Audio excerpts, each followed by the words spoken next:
Judy Owen and Mitzi Smith. In 2024, in Fairhope, Alabama, sisters Judy Owen and Mitzi Smith set in motion a plan that would eventually bring federal investigators to their doorstep. Owen was 61 years old, Smith was 54, and together with their third sister, Sandra Grimes, they decided that their family's custody dispute required a permanent solution. The three sisters had grown up in Alabama in a close-knit family, and that bond would lead them to conspire together. The target was Raul Mina, Smith's son-in-law. The sisters alleged that Mina had been mistreating Smith's daughter and grandchildren during an ongoing custody battle. Rather than pursue legal remedies through the courts handling the custody matter, the three sisters decided to hire someone to end Mina's life permanently. They recruited Rebecca Murphy and Jessica Montgomery to carry out the plan. The plot centered on staging Mina's death as a heroin overdose, taking advantage of his history with substances. Owen and Grimes provided Murphy with detailed instructions. She was to travel to Louisiana, where Mina lived, and inject him with a lethal dose. If that method failed, they had a backup plan. The FBI affidavit stated that the sisters did not care if Murphy had to slit Mina's throat, as long as she got the job done. The sisters provided Murphy with a firearm and paid her overtime for the job. The total payments came to $1,010, including covering Murphy's $500 veterinary bill in exchange for carrying out the contract. Murphy made 3 separate trips to Louisiana to carry out the plan, but failed to act each time. What the sisters did not anticipate was Murphy's change of heart. Rather than completing the job, Murphy went to the FBI and became an informant. She provided agents with detailed information about the conspiracy, including communications and payment records. Federal investigators built their case using Murphy's cooperation, wiretaps, and the affidavit documenting the sisters' instructions. Owen, Smith, and Grimes were arrested on federal conspiracy charges. Montgomery was also charged for her role in the scheme. A federal jury convicted Owen and Smith in January 2025 on charges of conspiracy to commit murder for hire. During the trial, both sisters denied involvement, but the evidence from the informant and wiretaps proved overwhelming. In May 2025, the judge handed down sentences. Owen received 120 months in federal prison. Smith received time served due to her cooperation with authorities. Grimes was sentenced to 70 months, while Montgomery received 60 months. Murphy, whose cooperation had exposed the entire scheme, received 60 months as well. The case never resulted in any physical harm to Mina, as the plot was stopped before Murphy could carry it out. However, the federal charges carried significant penalties, even for an unsuccessful conspiracy. The jury deliberated the evidence, including recordings and testimony from the informant, before returning guilty verdicts on the conspiracy charges. Owen remains incarcerated in a federal facility serving her 120-month sentence. Smith has returned to the Fairhope area following her release after receiving time served. Grimes and Montgomery are serving their respective sentences in federal custody. Murphy, despite her role in initially agreeing to the plot, received a reduced sentence for her cooperation that exposed the entire scheme. The next case would involve a diary entry that revealed deadly intentions. Lisa and Michelle Taylor. In June 1991, in London, 21-year-old Alison Shaughnessy was found in her flat with 54 stab wounds. The attack had been frenzied, with wounds covering her body from multiple angles. Blood spatter analysis indicated the attack had occurred in multiple locations within the flat as the victim tried to escape. The investigation would eventually lead to 2 sisters whose motive centered on romantic jealousy. Michelle Taylor was 21 years old. Her younger sister Lisa was 19. Michelle had been having an affair with Alison's husband, John Shaughnessy. The relationship had created deep resentment toward the woman standing between Michelle and the man she wanted.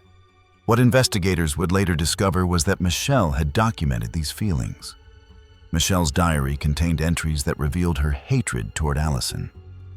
One entry read, "My dream solution would be for Allison to disappear."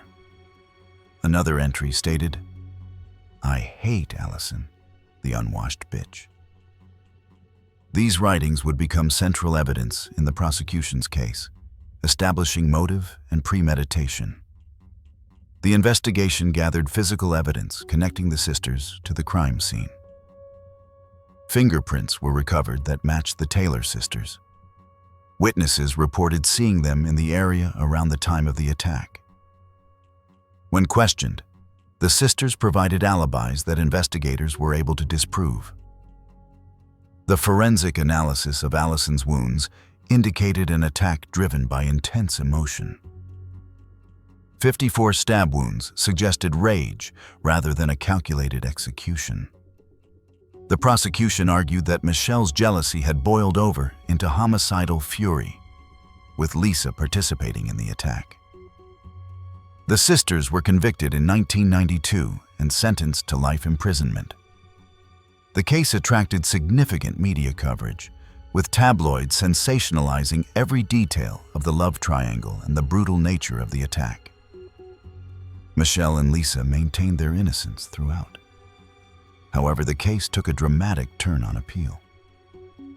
Defense attorneys argued that extensive media coverage had prejudiced the jury and that prosecutors had withheld evidence that could have helped the defense.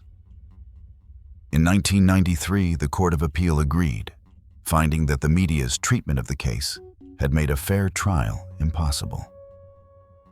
The convictions were overturned, and the Taylor sisters were acquitted after serving approximately 1 year in prison.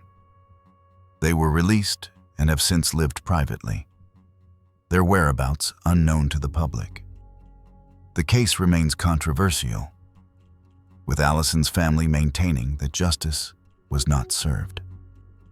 Allison's mother expressed the family's grief, noting that no sentence could ever atone for her daughter's death.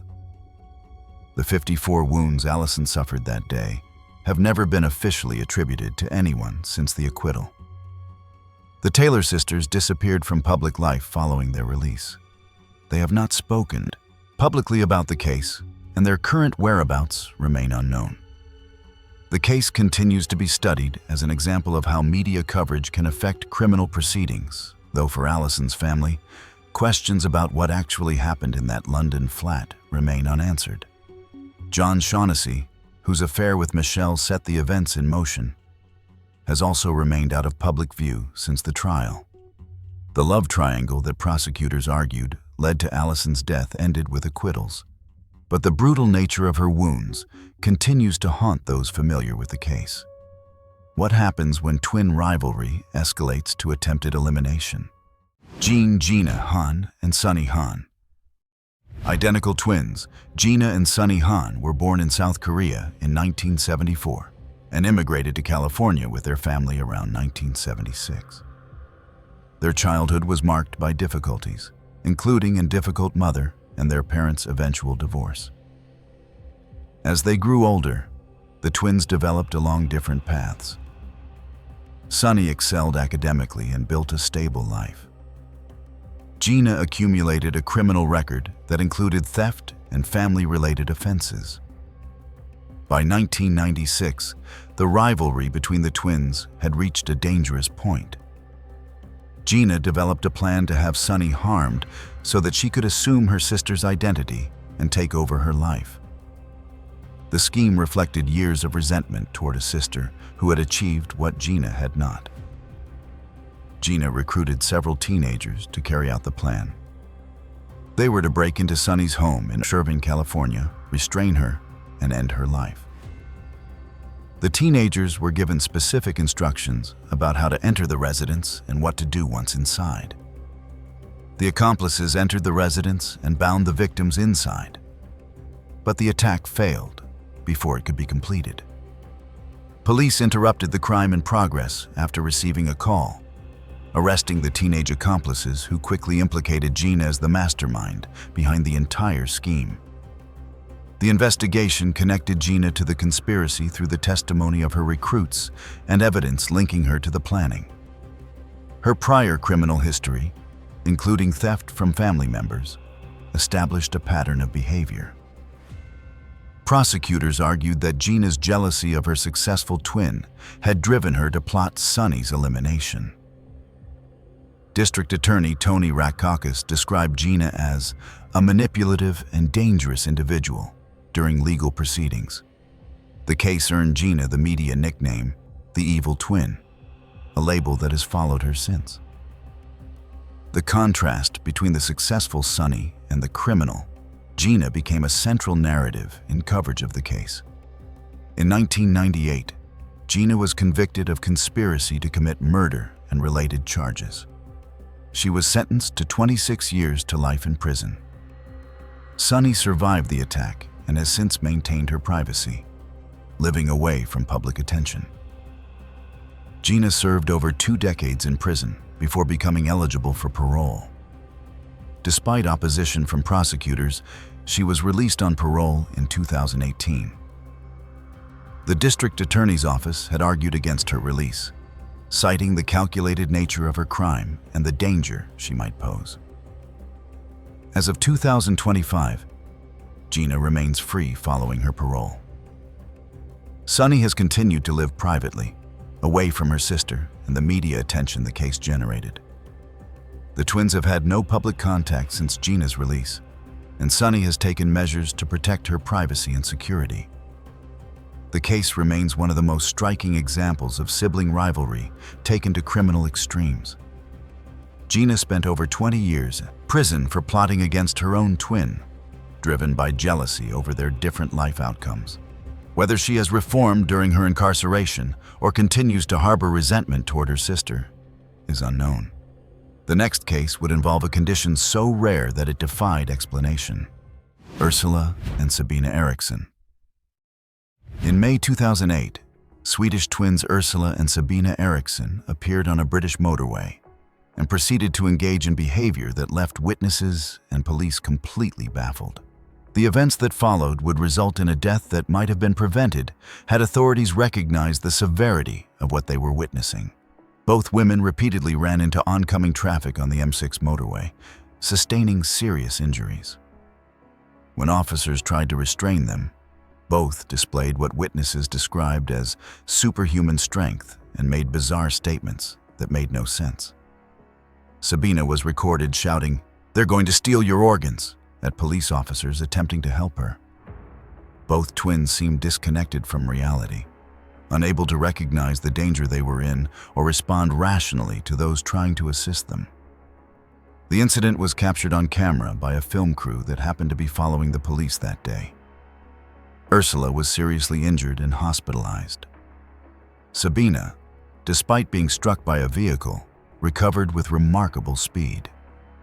Psychiatrists would later determine that the twins had been experiencing folie à deux, a rare psychiatric condition where 2 closely bonded individuals share the same delusion.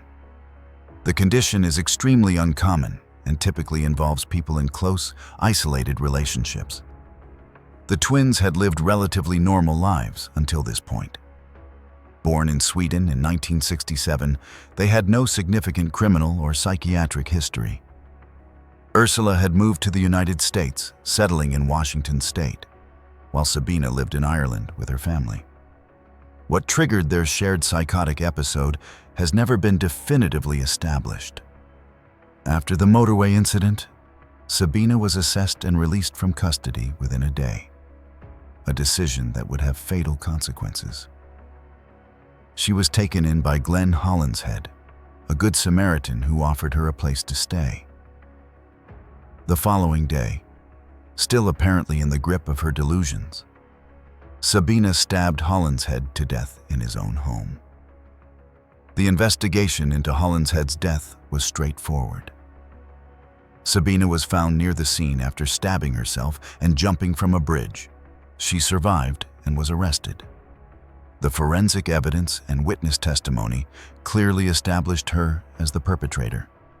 Given the documented psychiatric episode preceding the stabbing, prosecutors accepted a plea to manslaughter rather than murder. Sabina was sentenced to 5 years in prison and was released in 2011. Ursula recovered from her injuries and returned to the United States. The case raised questions about the decision to release Sabina so quickly after the motorway incident. Had she been held for proper psychiatric evaluation, Hollinshead might still be alive. The failure to recognize the severity of her condition before releasing her became a subject of inquiry into police and medical protocols. Ursula currently lives in Bellevue, Washington, while Sabina is believed to have returned to Sweden. Neither sister has spoken publicly about the events since Sabina's release. The folie à deux that gripped them remains medically documented but not fully explained. Glenn Hollinshead's family was left to mourn a man who died simply for trying to help a stranger in distress. His kindness was repaid with a fatal stabbing by a woman still experiencing a psychotic episode that authorities had failed to properly address. The next case would involve twins, a hitman, and $6 million. Betty Wilson and Peggy Lowe. In 1992, in Huntsville, Alabama, Dr. Jack Wilson was found beaten and stabbed to death in his home. The investigation would reveal a conspiracy involving his wife Betty, her twin sister Peggy Lowe, and a man named James White, who claimed he had been hired to carry out the killing. The case would result in dramatically different outcomes for the identical twins. Betty and Peggy were born around 1945 into an affluent Huntsville family. Both were well-educated and respected in their community. Peggy became a teacher, known for her dedication to her students. Betty married Dr. Jack Wilson, a successful eye doctor who had built a thriving practice in Huntsville. The marriage entitled Betty to a share of Jack's estimated $6 million estate, making her a wealthy woman if the marriage ended. James White was a handyman who had done work for both sisters over the years. He was a convicted felon with a troubled past, not the type of person typically associated with the affluent Wilson social circle. After the killing, White told investigators that Peggy had approached him about eliminating Betty's husband, claiming that Jack was mistreating Betty. White stated that he had developed romantic feelings for Peggy and agreed to carry out the murder in exchange for payment and the hope of a relationship with her. On the day of the killing, White entered the Wilson home and attacked Jack with a baseball bat and knife. The forensic evidence showed Jack had been beaten and stabbed multiple times. White fled the scene but was eventually connected to the crime and arrested. White's testimony became the central evidence against both sisters. He claimed Betty had orchestrated the plan and Peggy had recruited him. However, the trials produced different outcomes. Betty was convicted and sentenced to life in prison without the possibility of parole. Peggy, tried separately, was acquitted. The divergent verdicts sparked controversy that continues to this day. Writer Georgie Bragg observed that one is either walking around free and should not be, or one is sitting in prison and should be free. The statement captured the public's confusion about how identical twins, accused of the same conspiracy by the same witness, could receive such dramatically different outcomes from different juries. Questions about James White's credibility have persisted. He was a convicted felon whose testimony was the primary evidence against the sisters. Without his account, linking either twin directly to the murder would have been difficult. Some have suggested that White acted alone and fabricated the conspiracy to reduce his own sentence. Betty has maintained her innocence from prison, where advocacy efforts continue on her behalf. Peggy has lived freely since her acquittal in the 1990s. As of 2025, Betty remains incarcerated serving her life sentence, while Peggy lives privately in Alabama. Supporters of Betty have maintained social media campaigns arguing for her release, pointing to inconsistencies in White's testimony and the lack of physical evidence connecting her to the crime scene. Betty, now in her 80s, continues to serve her sentence at an Alabama correctional facility. The case of the Wilson twins remains one of the most debated in Alabama legal history, Two identical twins, accused by the same witness of the same conspiracy, received opposite verdicts. One walks free while the other serves life without parole. The truth of what happened to Jack Wilson may lie somewhere that neither verdict fully captured. The next case would involve a request from a mother that her daughters fulfilled. Charlotte and Linda Mulhall. In March 2005, in Dublin, Ireland, body parts began appearing in the Royal Canal. A torso was found first by a passerby walking along the canal bank. Over subsequent days, legs were discovered at different locations along the waterway. The head and hands were never recovered, presumably disposed of separately to prevent identification through dental records or fingerprints. Forensic investigators eventually identified the remains as belonging to Farah Swale Noor, a 38-year-old Kenyan national who had been in a relationship with Kathleen Mulhall, mother to Charlotte and Linda. Charlotte Mulhall was 22 years old. Linda was 30. Their mother, Kathleen, had been involved with Noor, a relationship that had grown turbulent. On the night of the incident, the family was together at a flat when Noor allegedly made an inappropriate advance toward Linda. What followed was a confrontation that escalated into fatal consequences. According to testimony, Kathleen told her daughters to just kill him for me after the incident with Linda. Charlotte retrieved a hammer and struck Noor. Linda used a knife. Together, the sisters attacked Noor until he was dead. But the events that followed made the case infamous in Ireland. The sisters decided to dispose of the body by cutting it into pieces. Using a hammer, knives, and a saw, they dismembered Noor's remains in the bathroom of the flat. The process took hours as they worked through the grim task. They then transported the body parts to the Royal Canal and disposed of them over several trips throughout the night. The head was reportedly disposed of separately, thrown into a different body of water, and has never been found despite extensive searches. The discovery of the remains launched an extensive investigation.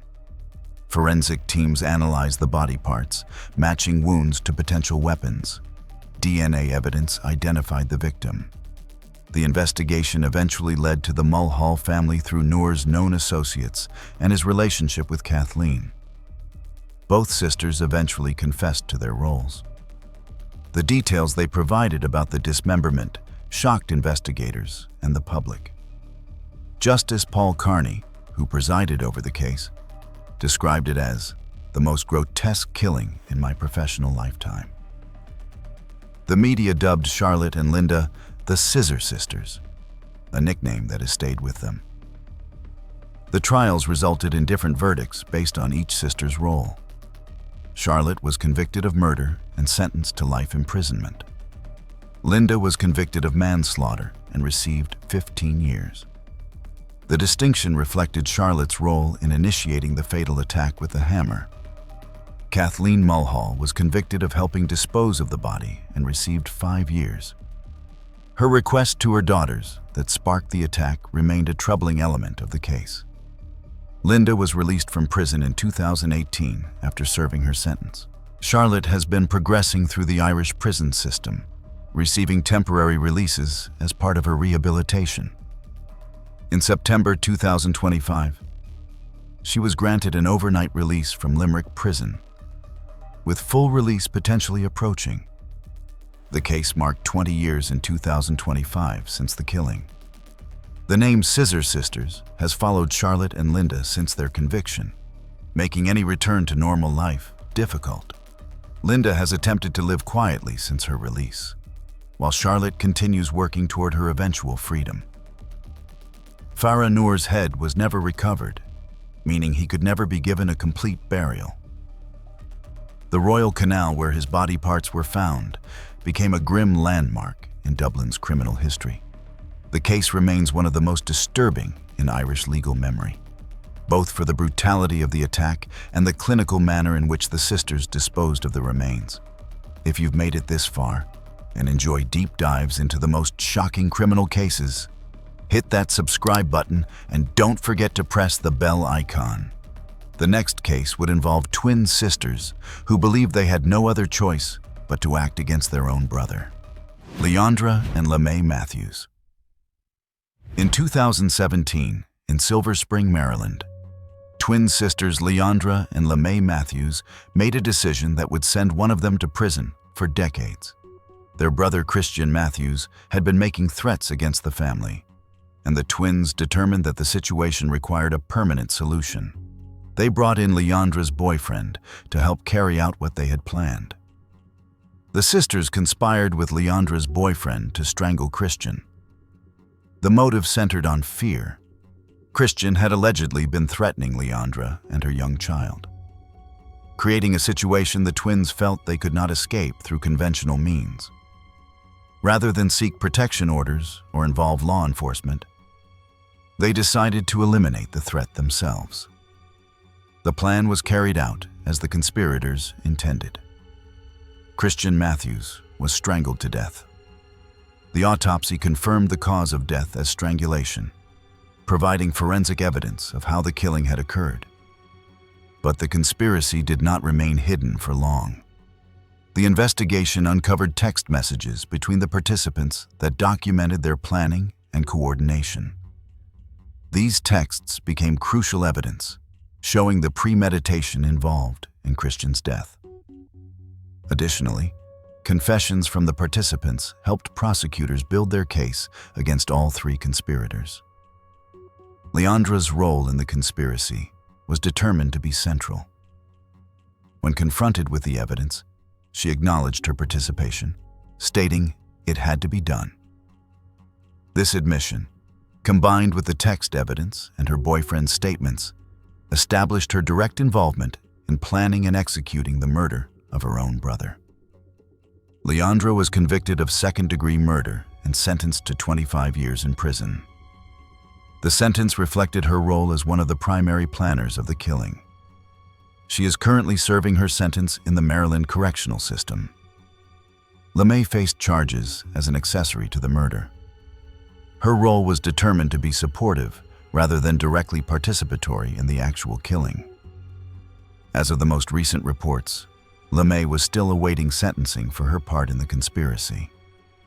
The outcome of her case will determine whether both twins end up serving significant prison time. Leandra's boyfriend, who physically carried out the strangulation, also faced charges for his role. The conspiracy involved all three participants working together, though their individual sentences reflected their specific contributions to the crime. The Matthews case demonstrated how family conflicts can escalate to lethal conclusions when participants decide to take matters into their own hands. Christian Matthews, whatever threats he may have made, ended up dead at the hands of his own twin sisters and their accomplice. The sisters, born around 1998, were still young women when they made the decision that would define their lives. Montgomery County. Prosecutors presented the case as a premeditated conspiracy rather than an act of self-defense. The text messages showed planning over time, not a spontaneous reaction to an immediate threat. The twins had opportunities to seek help through legal channels, but instead chose to recruit Leandra's boyfriend to carry out a killing. For the Matthews family, the case represented a tragedy on multiple levels. Parents lost one child to death and watched two others face serious criminal charges for causing that death. The family tensions that led to Christian's threats and ultimately his murder destroyed what remained of the household. The next case involved half-sisters whose crimes in India shocked the nation. Renuka Shinde and Seema Gavit. In India during the 1990s, half-sisters Renuka Shinde and Seema Gavit carried out a series of crimes that would eventually place them on death row. Born in 1973 and 1975 respectively, the sisters grew up in poverty under the influence of their mother, Anjanabai, who involved them in theft from an early age. This criminal upbringing shaped what they would become. The sisters kidnapped 13 children over several years, using them to assist in their theft operations. The children served as distractions or props while the sisters carried out their crimes. But the children also posed a risk. They could identify their captors or become unmanageable. The sisters' solution was permanent. 5 of the kidnapped children did not survive. The sisters ended the lives of these children to silence potential witnesses and eliminate problems. The methods varied, but the outcome was the same. Children who had been taken from their families were disposed of when they were no longer useful or became liabilities. The investigation began when a complaint led authorities to examine the sisters more closely. Evidence recovered from their home connected them to the missing children. Forensic examination of remains provided additional evidence linking the sisters to the deaths. The scope of their crimes became clear as investigators pieced together years of kidnappings and killings. The trial resulted in convictions for multiple murders. The Bombay High Court described the sisters as a menace to society. Given the nature and number of their crimes, both Renuka and Seema were sentenced to death, making them among the few women to receive capital punishment in India. However, the sentences were not carried out. The case moved slowly through the appeals process, with years passing between hearings. In 2022, the Bombay High Court commuted both death sentences to life imprisonment, citing unexplained gross delay in the judicial process. The lengthy gap between sentencing and potential execution was deemed a violation of their rights. The sisters have sought release through various legal means since their sentences were commuted. In September 2025, the Bombay High Court denied their applications for furlough, keeping them incarcerated. Given the nature of their crimes, opposition to any form of early release remains strong. Both Renuka Shinde and Seema Gavit remain in prison serving life sentences. Their mother Anjanabai, who introduced them to crime and participated in the kidnappings, died during the legal proceedings. The families of the children who were taken and harmed received no real justice beyond the knowledge that the perpetrators would spend their lives incarcerated. The case remains one of the most disturbing in Indian criminal history. The use of children as tools for theft, followed by their elimination when they became inconvenient, revealed a level of calculated cruelty that shocked even experienced investigators.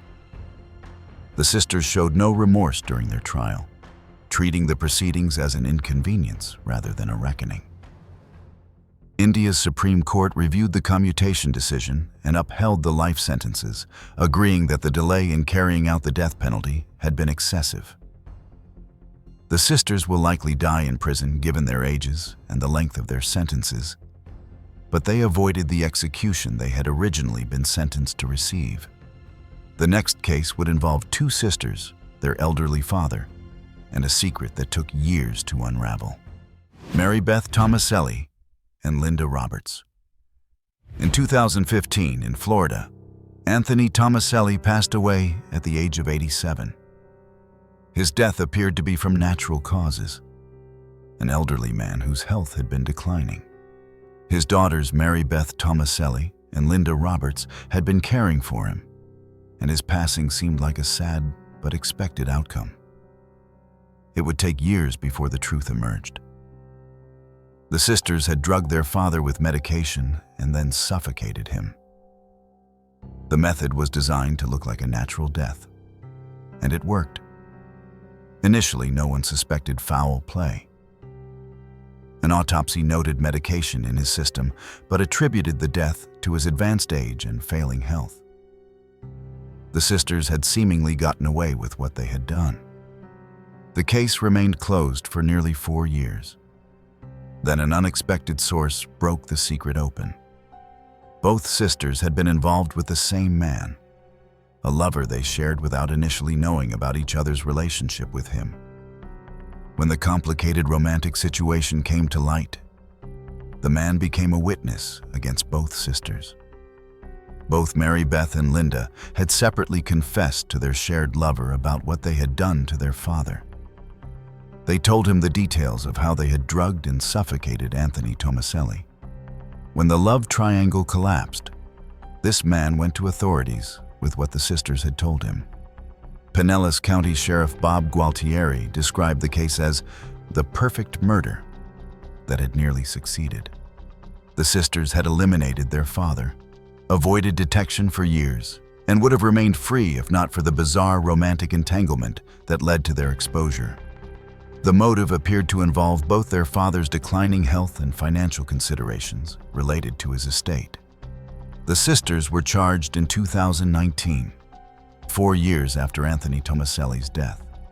The case presented challenges for prosecutors, as the original autopsy had not been conducted with homicide in mind.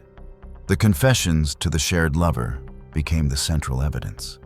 As of the available records, the final outcome of the criminal proceedings against Mary Beth Tomaselli and Linda Roberts remains unclear. The charges were serious enough to potentially result in life sentences if convicted. Both sisters faced the legal consequences of a crime they thought they had successfully concealed. The Tomaselli case gained attention not just for the alleged murder, but for the strange circumstances of its exposure. Two sisters sharing the same lover without knowing it, each confessing the same crime to him and ultimately being betrayed by the man they both trusted. The story contained elements that seemed almost fictional. Anthony Tomaselli had served in the military and lived a long life before his daughters allegedly decided to end it. Whether their motives were mercy for a suffering father or financial gain from his estate remained a subject of dispute. The sisters claimed they were ending his suffering, while prosecutors suggested more self-interested motivations. The case also raised questions about how many similar deaths go undetected. An elderly person dies, the death appears natural, and no one investigates further. Had the sisters not shared their secret with a man who would eventually betray them, Anthony Tomaselli's death might never have been recognized as a homicide.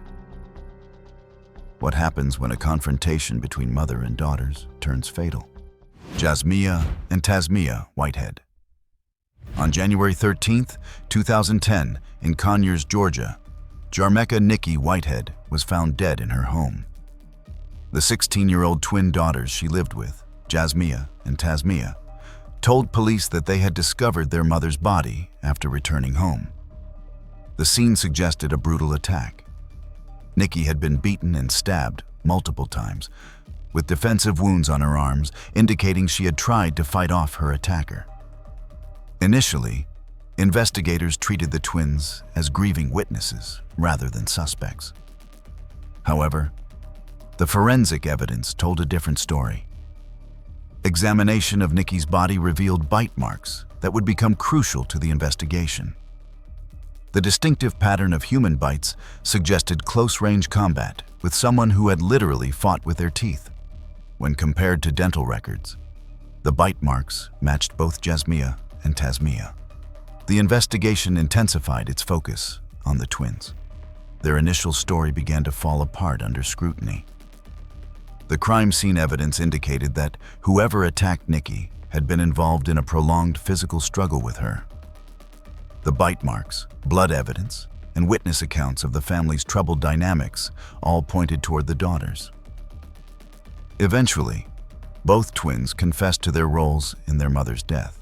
They described a confrontation that had escalated into a fatal fight. The twins and their mother had a turbulent relationship marked by strict discipline and ongoing conflict. On the morning of January 13th, an argument became physical, and Nikki Whitehead did not survive. During the confession, Tasmia made a statement that captured the buildup of resentment. "I wish she were dead, and she really did die." The words revealed years of friction between the twins and their mother, culminating in the morning when wishes became reality. The legal proceedings classified the killing as a crime of passion rather than premeditated murder. Both Jasmia and Tasmia pleaded guilty to voluntary manslaughter rather than face trial for murder. The plea acknowledged their responsibility while recognizing that the death occurred during a heated confrontation rather than as a planned execution. Both twins were sentenced to 30 years in prison. They will be eligible for release in their 40s, having spent most of their adult lives incarcerated for killing their mother when they were teenagers. As of 2025, both continue serving their sentences in the Georgia correctional system. The Whitehead case became known for the bite mark evidence that betrayed the twins and the confession that revealed years of family dysfunction. Nikki Whitehead's death at the hands of her own daughters ended a troubled household in the worst possible way. Forensic odontology played a crucial role in cracking the case. The bite marks on Nikki's body were photographed, measured, and compared against dental impressions from both twins. The matches were clear enough to place both Jasmia and Tasmia at the scene of the attack in physical contact with their mother during the struggle. The twins had tried to stage the scene to look like an outside intruder had attacked their mother. They reported finding her body and initially cooperated with investigators as grieving daughters. But the forensic evidence contradicted their story. No signs of forced entry, no evidence of anyone else in the home, and the bite marks that could only have come from the twins themselves. The next case would spark a national debate about self-defense and domestic situations. The Khachaturian sisters. On July 27, 2018, in Moscow, Russia, Mikhail Khachaturian was stabbed to death in the apartment he shared with his 3 daughters. Kristina, Angelina, and Maria Khachaturian were arrested and initially charged with premeditated murder, which carries severe penalties under Russian law. What followed became one of Russia's most controversial criminal cases, exposing the country's inadequate response to domestic situations and sparking protests across the nation. The 3 sisters, ranging from 17 to 19 years old at the time, admitted to stabbing their father. They told investigators that Mikhail had subjected them to years of physical and other serious mistreatment. The sisters described a household where they lived in constant fear, unable to escape their father's control. Kristina described their existence under their father's rule. We had to serve him as slaves. The sisters provided detailed accounts of the mistreatment they had endured throughout their lives.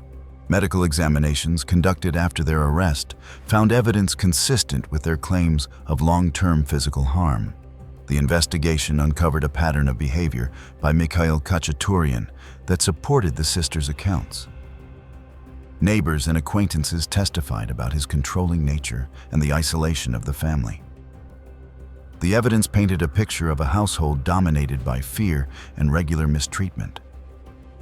The case divided Russian public opinion and sparked protests.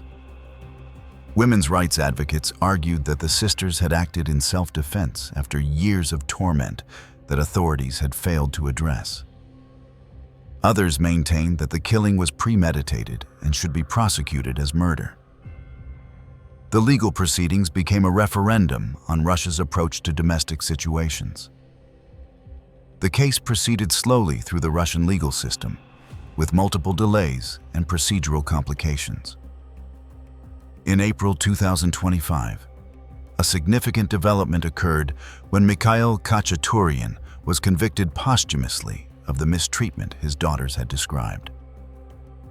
This conviction, handed down years after his death, officially acknowledged what the sisters had endured. The posthumous conviction of their father is expected to lead to the charges against the sisters being dropped. With official recognition that Mikhail was guilty of the crimes his daughters accused him of, prosecutors face pressure to dismiss the murder case. As of late 2025, the sisters remain free while the legal process continues. The Khachaturian case became a symbol of the failures to protect vulnerable family members from harm within the home. The sisters spent years in legal limbo, facing potential murder convictions for ending the mistreatment they had suffered since childhood. Women's rights organizations rallied around them, arguing that the Russian legal system failed to recognize legitimate self-defense claims. The three sisters, Kristina, born in 1999, Angelina in 2000, and Maria in 2001, had grown up knowing nothing but fear within their own home. Their father, Mikhail, controlled every aspect of their lives, from what they wore to who they could speak with. Neighbors noticed the family's isolation, but did not intervene. The night of the stabbing, the sisters acted together. Mikhail had fallen asleep after another episode of mistreatment. The sisters armed themselves with a knife, a hammer, and pepper spray. They attacked their father while he slept, stabbing him multiple times until he was dead. They then called emergency services and confessed immediately. The final case would also involve a claim of self-defense, with a different outcome. Chow and Hugh Lam. In 2022, in Ottawa, Canada, 88-year-old Hugh Lam was found dead in the home she shared with her two adult daughters, Chow and Hu. The sisters, both in their 60s, admitted to causing their mother's death. They had struck her with a hammer and strangled her. What could have been a straightforward murder case became something more complicated when the sisters explained why. The Lam sisters described a lifetime of mistreatment at their mother's hands. From childhood in Vietnam through their immigration to Canada, Chow and Hui had lived under Hugh's control. The mistreatment was physical and psychological, isolating the sisters from the outside world and denying them normal social development. Their lawyer, Ewan Little, described the sisters' upbringing as filled with control, violence, and cruelty. Evidence presented at trial painted a picture of two women who had never been allowed to live independently, spending their entire adult lives caring for a mother who had harmed them throughout their existence. The sisters had attempted to address the situation through other means. They tried to place their mother in a nursing home to escape her control, but Kyo refused and the attempt failed. Trapped in a house with their aging tormentor, the sisters saw no way out. On the night in question, a confrontation occurred that ended with Q's death. The trial examined whether the sisters' actions constituted murder or self-defense. The prosecution argued that the killing was intentional and that the sisters should be held accountable. The defense presented decades of documented mistreatment, arguing that Chow and Hui had acted to protect themselves from ongoing harm. In August 2025, both Chow and Hui Lam were acquitted of murder. The court accepted that their lifetime of mistreatment provided context for their actions and that they had been defending themselves from continued harm. After spending years in legal uncertainty following their mother's death, the sisters walked free. However, the case is not fully resolved.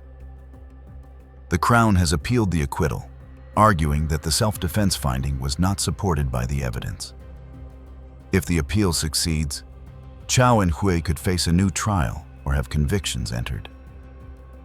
As of late 2025, they remain free while the appeal proceeds. The Lam sisters spent their entire lives under their mother's control, finally ending that control when they were in their 60s. Whether their actions were justified self-defense or criminal homicide remains a question the Canadian legal system is still working to resolve. Chow and Hui never married, never had independent careers, and never lived apart from their mother.